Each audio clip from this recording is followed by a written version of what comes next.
Hello बच्चों, कैसे हो? Welcome to our channel.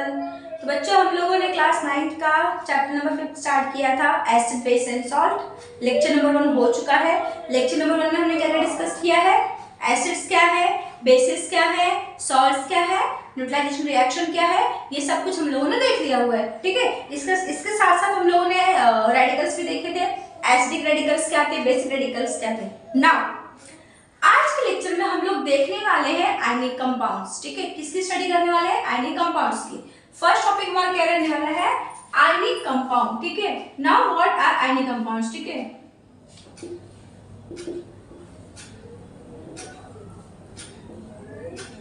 तो बच्चों को बता सकते हैं मुझे आयनिक कंपाउंड्स क्या है? ठीक है, कोई बता सकता है? कमेंट डाउन करो फटाफट। तो हम लोग देखने वाले हैं आयनिक कंपाउंड्स। तो आयनिक कंपाउंड्स होते क्या? सबसे पहले हमको देखना है ना, मीनिंग समझनी है। आयनिक मतलब होता क्या है? तो बच्चों, आयन मतलब होता है पॉजिटिव एंड नेगेटिव चार्ज। ठीक है, क्या है? आयन मीन्स होता है पॉजिटिव और नेगेटिव चार्ज। तो हम लोग उन कंपाउंड्स को आयनिक कंपाउंड बोलेंगे, द कंपाउंड विच कैरी, ठीक है, जो कैरी करके रखेगा पॉजिटिव और नेगेटिव चार्ज को। ठीक है, मतलब वो कैरी करेगा कैटायन को और एनायन को। जहां पर आपके पॉजिटिव नेगेटिव चार्ज या फिर कैटायन और एनायन देखने के लिए मिलेंगे, आप उसको क्या बोलोगे? Ionic compound. क्या बोलोगे उसको? आयनिक कंपाउंड। ठीक है, इतना क्लियर हो गया है? जैसे कि बेस्ट एग्जांपल आपको देखने के लिए NaCl। ठीक है, NaCl क्या है? हमारा सोडियम क्लोराइड। क्या है? एक टाइप का आयनिक कंपाउंड है जो कि पॉजिटिव नेगेटिव चार्ज कैरी करके रखता है। Is it clear? चलो, आयनिक कंपाउंड देख लिया हम लोगों ने क्या क्या है। हाँ, अब बच्चों, हम जब चार्ज की बात कर रहे हैं, क्या बात कर रहे हैं? चार्ज की बात कर रहे हैं। तो क्या है? पॉजिटिव नेगेटिव चार्ज है। हाँ, तो अगर कोई कंपाउंड फॉर्म कैसे होता है, ठीक है, कोई कंपाउंड बनता कैसे, पहले वो देखना है। हाँ, तो जब ये पॉजिटिव और नेगेटिव चार्ज जो होते हैं, ये हमारे जो पॉजिटिव और नेगेटिव चार्ज है, ठीक है, एक पॉइंट और देखना है हमको। क्या देखना है? हम लोगों ने क्या देखा? आयनिक कंपाउंड्स तो देख लिया। आयनिक कंपाउंड क्या होते हैं? वो कंपाउंड जो पॉजिटिव और नेगेटिव चार्ज कैरी करते हैं, यानी कैटायन और एनायन, या फिर जो आयंस को कैरी करते हैं, उन कंपाउंड को हम लोग बोलते हैं ionic compound. Is clear? Second, एक होता है इसी कंपाउंड के अंदर, ठीक है, जो कंपाउंड बनते हैं, फॉर्म होते हैं। हाँ, तो मतलब दो आयन है, पॉजिटिव नेगेटिव चार्ज है। हाँ, दो आयन्स है, वो दोनों एक दूसरे के साथ अटैच होंगे टाइटली, तभी ना हमारा कंपाउंड फॉर्म होगा। तो वो जिस बॉन्ड के थ्रू, ठीक है, जिस बॉन्ड के थ्रू अटैच होते हैं, यानी कंबाइन होते हैं, उसको बोलते हैं आयोनिक बॉन्ड। ठीक है, क्या बोलते हैं? Ionic bond. तो हम लोगों ने क्या क्या देखा कि वो कंपाउंड जो मेनली पॉजिटिव और negative charge, that is cation और एनायन कैरी करते हैं, या फिर आयंस कैरी करते हैं। आयन से हमारे पॉजिटिव नेगेटिव चार्ज है। तो ठीक, वो कंपाउंड जो आयंस कैरी करते हैं, हाँ, उनको बोलते हैं आयनिक कंपाउंड्स। अभी जो पॉजिटिव नेगेटिव चार्ज है, ठीक है, ये जो पॉजिटिव और नेगेटिव चार्ज है, इन शॉर्ट ये एक आयन है और ये सेकंड आयन है। ये दोनों आयन कंबाइन होकर, ठीक है, अटैच होकर, ये ठीक है, अटैच होकर एक कंपाउंड फॉर्म करते हैं। हाँ, तो ये जो बॉन्ड दोनों के बीच में इलेक्ट्रोस्टैटिक फोर्स ऑफ अट्रैक्शन, इनके बॉन्ड को बोला जाता है, इन दोनों के बीच में। अभी हमारे साइंस अकॉर्डिंग क्या है कि जब अपोजिट चार्ज होते हैं, ठीक है, अपोजिट चार्ज होते हैं, तो क्या होते हैं? वो अट्रैक्ट होते हैं, एक दूसरे क्या करते हैं? अट्रैक्ट करते हैं। ठीक है, तो पॉजिटिव नेगेटिव चार्ज कर क्या करेंगे? एक दूसरे को अट्रैक्ट करेंगे, यानी फोर्स ऑफ अट्रैक्शन होगा इनके बीच में। क्या होगा? फोर्स ऑफ अट्रैक्शन होगा इनके बीच में। ठीक है, तो इसी due to force of attraction इनके बीच में जो बॉन्ड बनता है, उस बॉन्ड को बोलते हैं ionic bond. Is it clear? तो आप लोगों ने क्या क्या देखा? आयनिक कंपाउंड्स देख लिया है। आयनिक कंपाउंड्स में क्या होता है? जिनके बीच में आयंस होते हैं, उन आयनों के बीच में क्या होता है? फोर्स ऑफ अट्रैक्शन होता है। Due to force of attraction, जब ये दोनों चार्ज एक दूसरे को अट्रैक्ट करते हैं, तो एक बॉन्ड फॉर्म करते हैं, उस बॉन्ड को बोलते हैं आयनिक बॉन्ड। ठीक है, आपको एग्जाम में क्वेश्चन आने वाला है कि डिफाइन आयनिक बॉन्ड या फिर आयनिक कंपाउंड। एक एग्जांपल लेकर देख ले। चलो, तो बच्चों मैंने ले लिए हैं 2 आयन्स। कौन कौन से?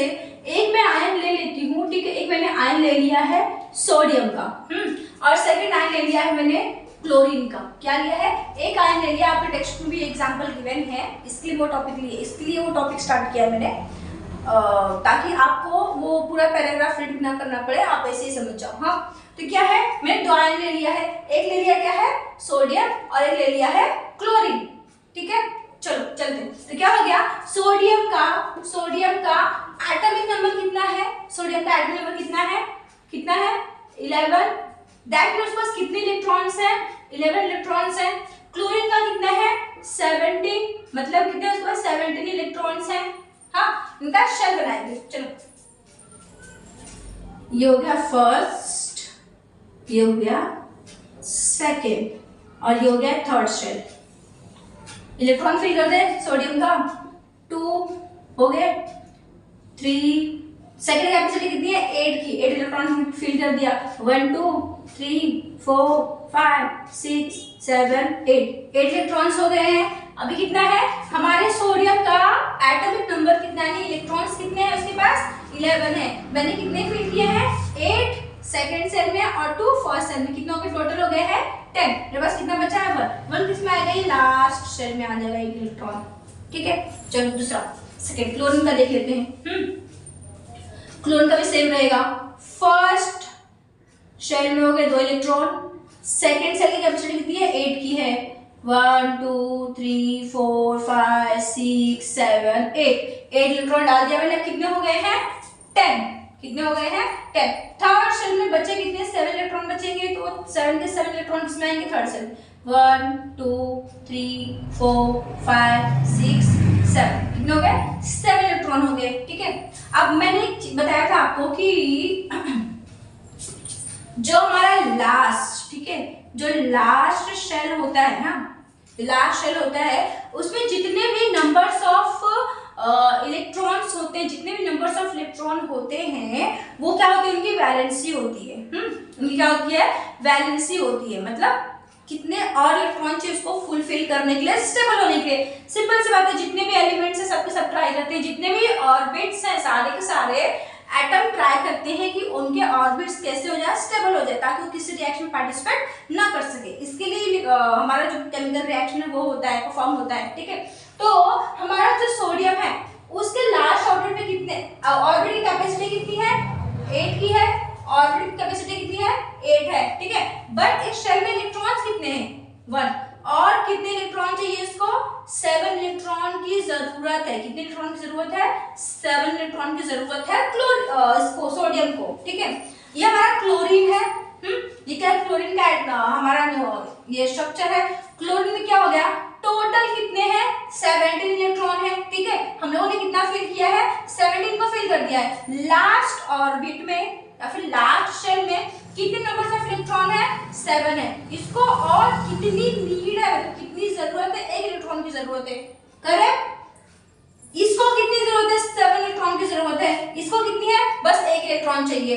तो आपको मैंने इसके पहले सिखाया था, मैं पुराने लेक्चर्स में रहेंगे, क्या बताया था कि 1 2 3 4 तक ही इलेक्ट्रॉन्स को, जो हमारे ये होते हैं क्या बोलते हैं, सॉरी 4 तक इलेक्ट्रॉन्स अगर किसी भी एटम के पास है, किसी भी एटम के लास्ट शेल में 4 इलेक्ट्रॉन्स है, मतलब 1 से लेके 4 तक इलेक्ट्रॉन्स है, तो क्या करेगा वो ट्राई करेगा इलेक्ट्रॉन्स को लूज करके स्टेबल होने की। क्या ट्राई करेगा, इलेक्ट्रॉन्स को मैं लूज कर दूं और स्टेबल हो जाओ। बट अगर 5 6 7 आ रहा है, इतने इलेक्ट्रॉन्स उसके पास प्रेजेंट है, 5 इलेक्ट्रॉन्स है, फिर 6 है, फिर 7 इलेक्ट्रॉन्स है, तो ऐसे टाइम पर वो क्या चाहेगा, जो एटम है क्या चाहेगा कि मुझे कोई इलेक्ट्रॉन्स दे दे, मुझे कोई इलेक्ट्रॉन्स दे दे और मैं स्टेबल हो जाऊं, मैं लूज नहीं करूंगा। तो बताओ सोडियम के लास्ट ऑर्बिट में कितने इलेक्ट्रॉन्स, लास्ट शेल में 1 इलेक्ट्रॉन है, इस बार कितने हैं 7। तो बताओ मुझे कौन लूज करेगा और कौन गेन करेगा। सिंपल सी बात है, हमारा जो सोडियम है वो क्या करेगा, हाँ सोडियम क्या करेगा 1 इलेक्ट्रॉन लूज करेगा। क्यों, उसको स्टेबल होने के लिए कौन मुसीबत, बीच में कौन आ रहा है, बस 1 इलेक्ट्रॉन आ रहा है, तो हमारा सोडियम क्या करेगा 1 इलेक्ट्रॉन को लूज कर देगा। यहां से 1 इलेक्ट्रॉन को लूज कर दिया सोडियम। ठीक है, अब ये इलेक्ट्रॉन, 1 इलेक्ट्रॉन की जरूरत किसको है, क्लोरीन के सेल को है। क्लोरीन के लास्ट शेल को 1 इलेक्ट्रॉन चाहिए, तो ये क्या हो जाएगा स्टेबल हो जाएगा, और ये क्या करेगा गेन करेगा। ठीक है, ये गेन कर रहा है, और ये क्या करेगा ये एक इलेक्ट्रॉन को लूज कर देगा, ठीक है, एक इलेक्ट्रॉन को लूज कर देगा तो क्या हो जाएगा, ये स्टेबल हो जाएगा। हाँ, तो ये क्या करेगा, एक इलेक्ट्रॉन लूज करके किसको दे देगा, किसको दे दिया इसने, एक इलेक्ट्रॉन लूज करके क्लोरीन को। हाँ, अब ये देखो कैसे हो रहा है, यहाँ का एक इलेक्ट्रॉन था, हाँ, सोडियम का एक इलेक्ट्रॉन था, इसने लूज किया, एक इलेक्ट्रॉन कहाँ पे आ गया, क्लोरीन के पास। क्लोरीन कितने इलेक्ट्रॉन चाहिए थे, कितने इलेक्ट्रॉन चाहिए थे, एक इलेक्ट्रॉन चाहिए था। अब क्लोरीन हो गया है स्टेबल, करेक्ट। हाँ, इसके साथ साथ हमारा सोडियम भी हो गया है स्टेबल, हो गया ना स्टेबल। हाँ, तो बच्चों क्या हो गया, यहाँ पर एक इलेक्ट्रॉन इसने लूज किया, एक इलेक्ट्रॉन इसने गेन किया है, तो क्या हो रहा है, इलेक्ट्रॉन लूज और गेन हो रहा है। हाँ, तो इन दोनों के बीच में शेयरिंग ऑफ इलेक्ट्रॉन होगा, तो इन दोनों के बीच में जो बॉन्ड बनेगा हमारा क्या रहेगा, आयोनिक बॉन्ड बनने वाला है। क्या बनने वाला है, हमारा आयोनिक बॉन्ड बनने वाला है। Is it clear? चलो, हाँ, अभी क्या हो गया, ये भी स्टेबल हो गया, ये लूज करके स्टेबल हो गया है और ये गेन करके स्टेबल हो गया है। यहाँ तक समझा है आपको? हाँ, नेक्स्ट टॉपिक पे चले। आई होप क्लियर था। अभी क्या है हमारा, ये क्या है हमारा Na ने सोडियम ने इलेक्ट्रॉन को लूज किया, क्लोरीन ने एक्सेप्ट कर लिया। अब जो कंपाउंड बनेगा क्या बनेगा हमारा, NaCl, ठीक है, NaCl यानी सोडियम क्लोराइड यानी सॉल्ट, ठीक है। ये होते हैं हमारे रिएक्शन, मतलब कैसे कंपाउंड्स फॉर्म होते हैं। तो देखा बच्चों आप सबने कि कैसे इलेक्ट्रॉन्स की प्लेस, मतलब इलेक्ट्रॉन्स की फेरबदली, मतलब प्लेस चेंज करने पर, हाँ, लूज और गेनिंग के प्रोसेस के थ्रू एक रिएक्शन परफॉर्म हो गया और कैसे हमारा एक कंपाउंड बनके फॉर्म हो गया। इतना क्लियर है? नेक्स्ट टॉपिक पे चले। गुड। नेक्स्ट टॉपिक है बच्चों डिसोसिएशन ऑफ आयनिक कंपाउंड। क्या है? Dissociation of ionic compound. क्या है आपका? डिसोसिएशन ऑफ आयनिक कंपाउंड, ठीक है।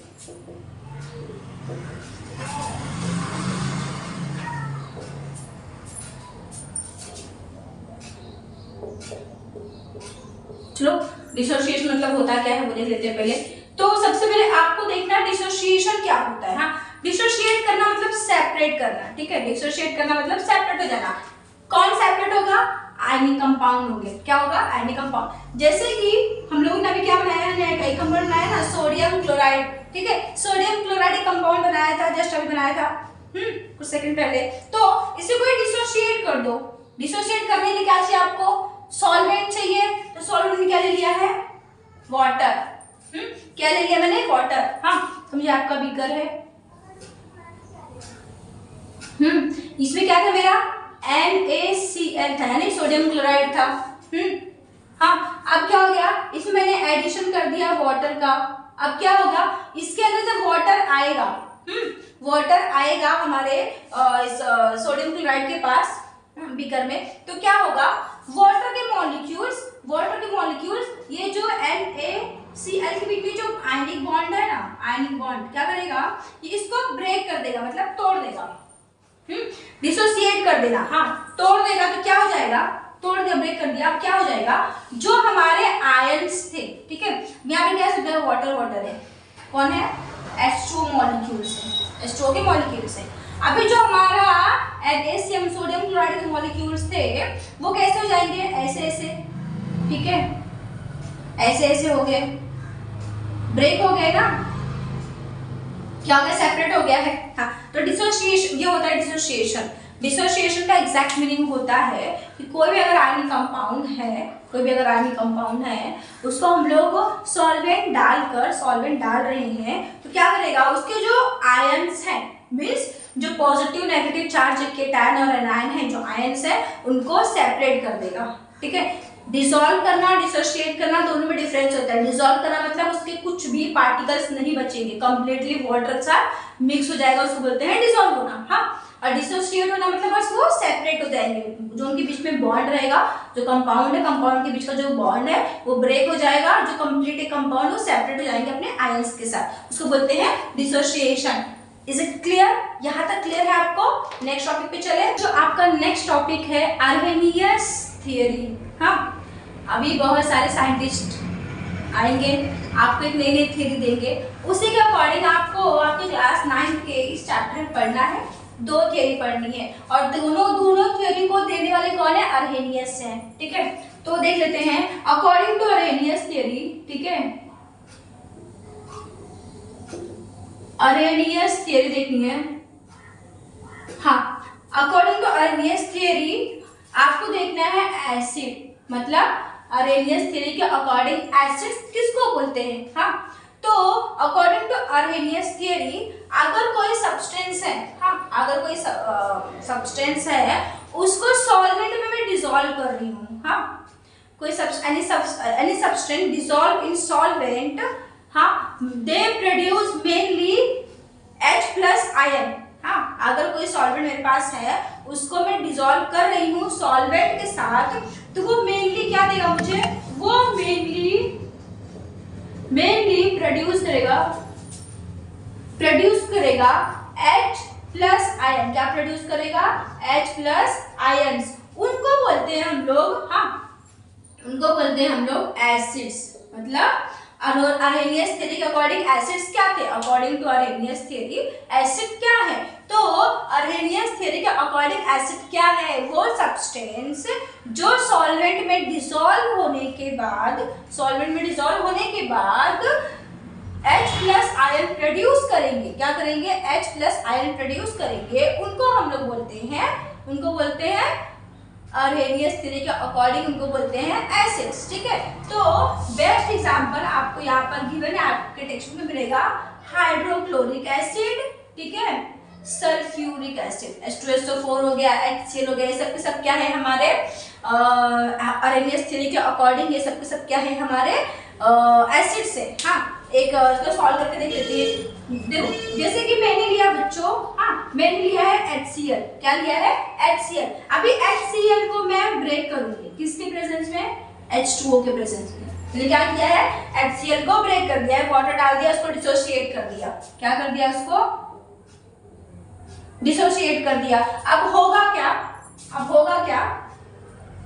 ये जो HCl ब्रेक हो जाएगा, ब्रेक होकर क्या बनाएगा? H प्लस, हाँ प्लस Cl माइनस। अभी क्या रहेंगे हमारे एक्वस सॉल्यूशन रहेंगे। मतलब देखो, जो एक्वस सॉल्यूशन मतलब होता है कि उसके अंदर के जो सॉल्यूशन है उसके अंदर आयन्स है, मतलब पॉजिटिव नेगेटिव चार्ज है।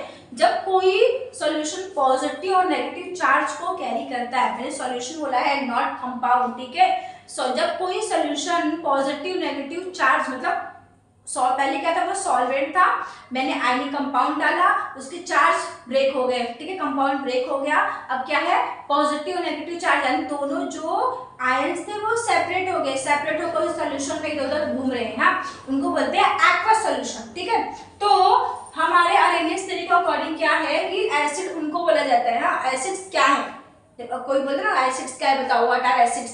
तो अर्हेनियस थ्योरी ने एसिड्स को क्या डिफाइन किया कि वो सब्सटेंस जो mainly H plus ion produce करते हैं उनको एसिड्स बोलते हैं। एग्जांपल क्या लिया? HCl लिया और H2SO4 यानी हाइड्रोक्लोरिक एसिड लिया, सल्फ्यूरिक एसिड ले लिया है। चलो, तो एग्जांपल में लोगों ने क्या देखा, उसको सेपरेट करके यानी वाटर के साथ डिसॉल्व होकर क्या देखा हम लोगों ने कि हमारा जो HCl है वो डिसॉल्व होकर, यानी वो डिसोशिएट होकर क्या बनाया, H प्लस और Cl minus ion aqueous solution बना दिया है, ठीक है। सेकंड वाला लेते हैं। ये देखो यहाँ पर ये H प्लस आयन दे रहा है कि नहीं दे रहा है, इसके लिए क्या बोला है, इसको एसिड बोला है। सेकंड H2SO4 ले लेते हैं, ठीक है। तो H2SO4 ले लिया मैंने, वाटर के साथ उसको ट्रीट किया, नहीं वो डिसोसिएट हो गया, मतलब चार्ज जो थे वो ब्रेक हो गए। अब वो क्या, ये सेपरेट करके बनाएगा H प्लस HSO4 माइनस, ठीक है, ये चार्ज ब्रेक हो गया। अब ये भी क्या है, एक टाइप का एक्वस सॉल्यूशन है, ये भी क्या है, एक टाइप का एक्वस सॉल्यूशन है, ठीक है। ये एक चार्ज, एक हाइड्रोजन निकाल दिया है, हाँ।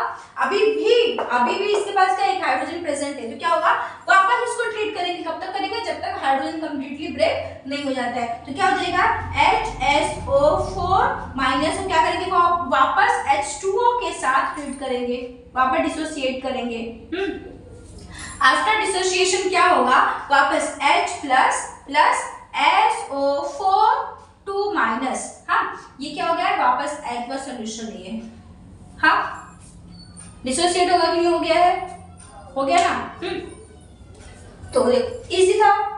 आपको करना क्या है, आपको अरेनियस थ्योरी के अकॉर्डिंग आपको एसिड को क्लासिफाई करने आएगा, मतलब एसिड्स क्या है डिफाइन करने के लिए अगर पूछेगा तो आपको बिल्कुल ऐसे ही वहां पर प्रेजेंट करके आना है एग्जाम पेपर में। जैसे कि आपको सबसे पहले आपको वहां पर लिखना पड़ेगा कि एसिड्स क्या है according to Arrhenius theory, acids क्या है, फिर एग्जांपल लिखना पड़ेगा, फिर ये दो रिएक्शन, जो रिएक्शन आपको अच्छा लगे वो लिख दो, बस इतना ही करना है। अभी ये एसिड देख लिया, इसके बाद है हाँ अरेनियस थ्योरी ने, मतलब अरेनियस जी ने क्या किया है, बेस को भी बताया कि व्हाट आर बेस, हाँ तो according to Arrhenius theory bases क्या है वो देखना है हमको, ठीक है चलो देखते हैं। तो अरेनियस थ्योरी के अकॉर्डिंग बेसिस क्या क्या है, तो अरेनियस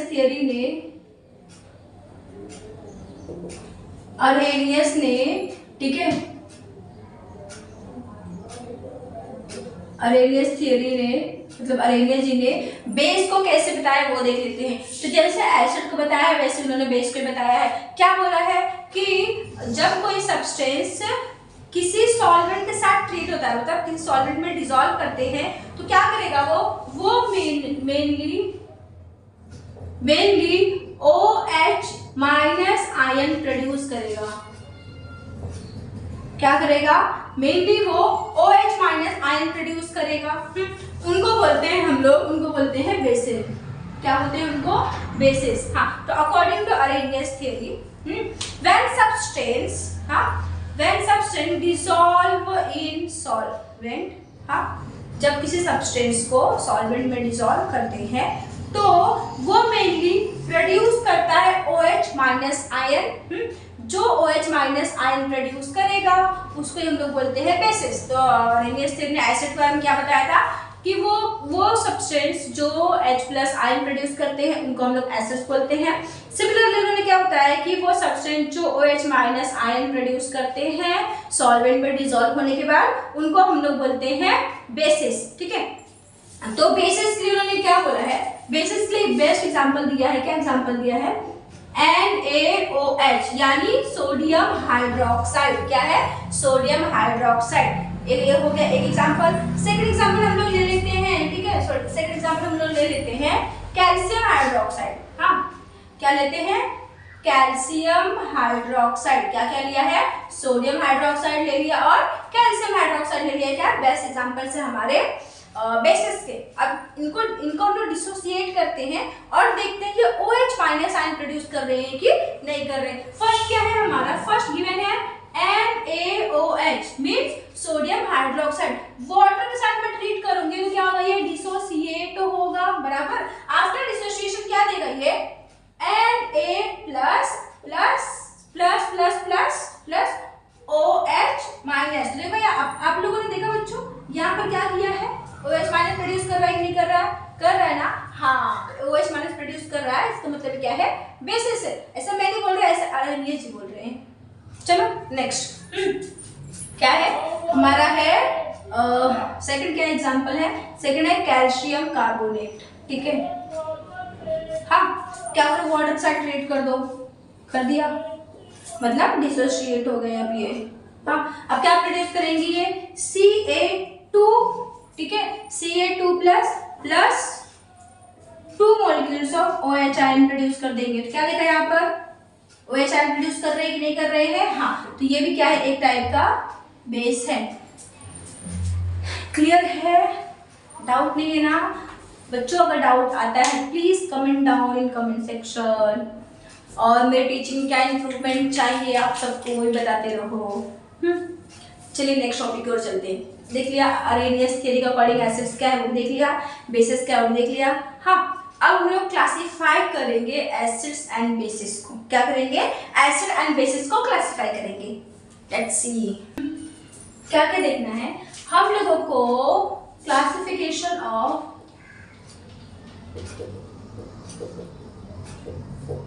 क्लासिफिकेशन करना है एसिड एंड बेस का। किसका करना है, classification of acid and base.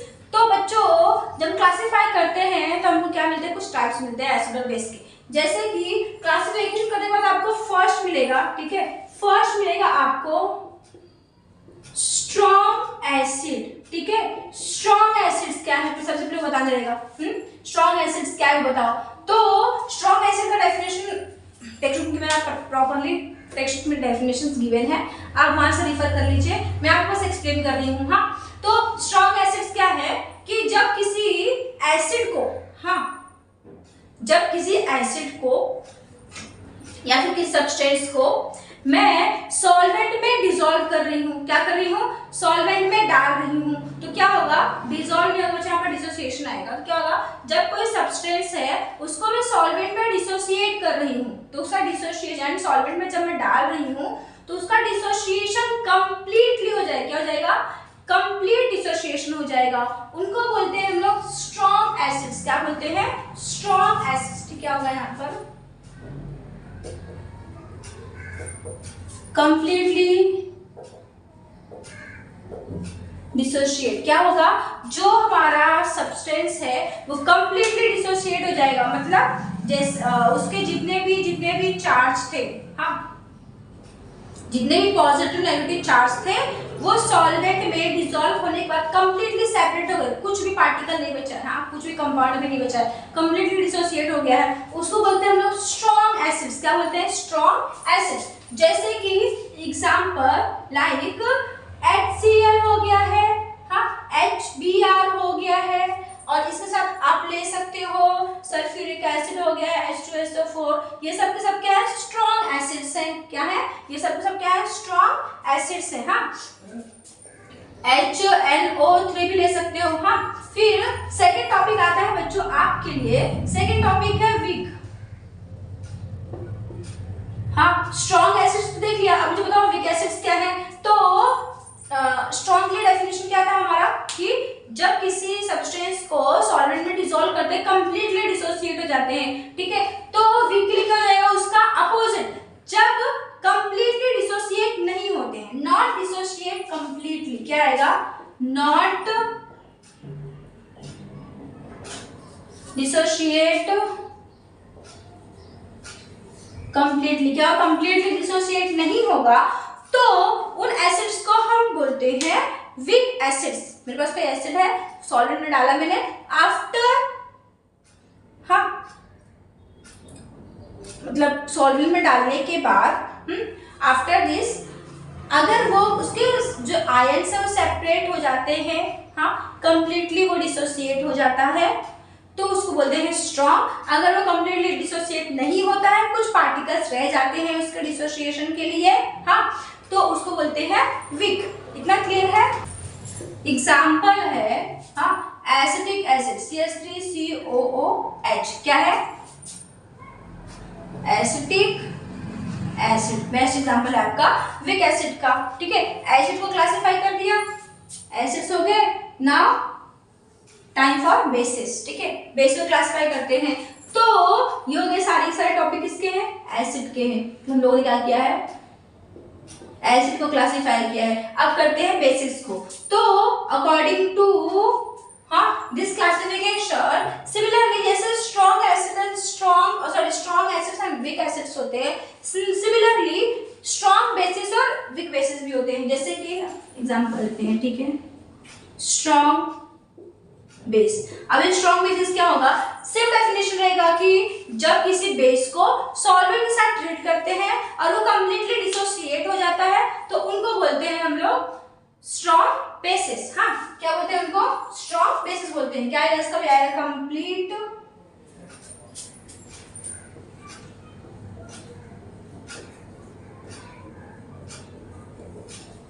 Completely dissociate हो जाएगा। एग्जाम्पल क्या लेना है आपको, यहाँ पर NaOH क्या लिया हुआ है, हमारा सोडियम हाइड्रोक्साइड ले लिया है। हाँ, उसके बाद में क्या ले सकते हो आप, पोटेशियम हाइड्रोक्साइड भी ले सकते हो, यानी KOH भी ले सकते हो, ठीक है। चलो अभी क्या देख लेते हैं, इसके बाद हम लोग देखेंगे वीक बेस। क्या देखना है हमको, वीक बेस देखना है। अभी इसका रहेगा नॉट डिसोशिएट कंप्लीटली, क्या होगा, नॉट डिसोशिएट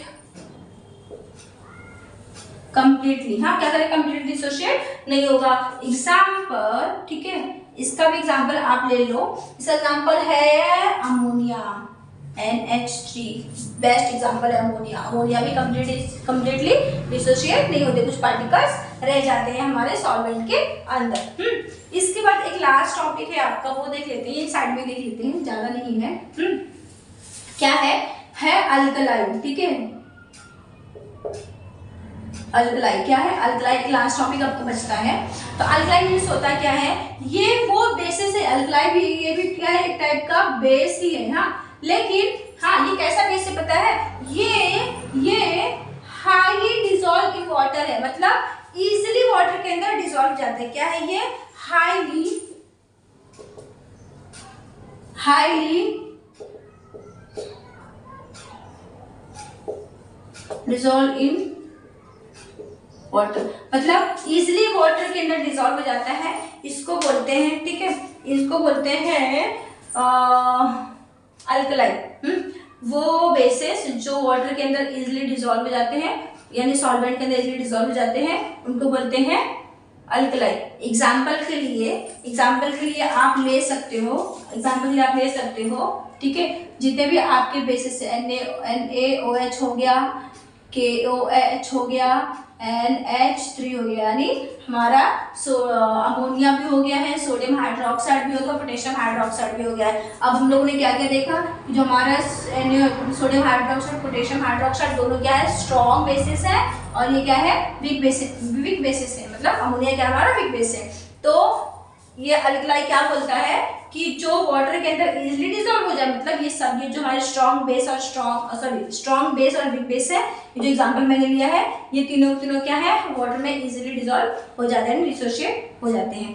तो आई होप आप सबको समझा होगा, अच्छे से समझा होगा। बच्चों अगर नहीं समझा प्लीज कमेंट सेक्शन। हाँ, आपके लिए कमेंट सेक्शन पूरा कम्प्लीटली ओपन है। डाउट आता है तो बताओ, लेक्चर कैसा लगा वो भी बताओ, और कुछ नया टॉपिक सीखना है वो भी बताओ। तो चलते हैं, आपके नेक्स्ट लेक्चर मिलेंगे। Bye bye, see you soon. अच्छे से पढ़ाई करो, लाइक करो, सब्सक्राइब करो, कमेंट करो। Bye bye.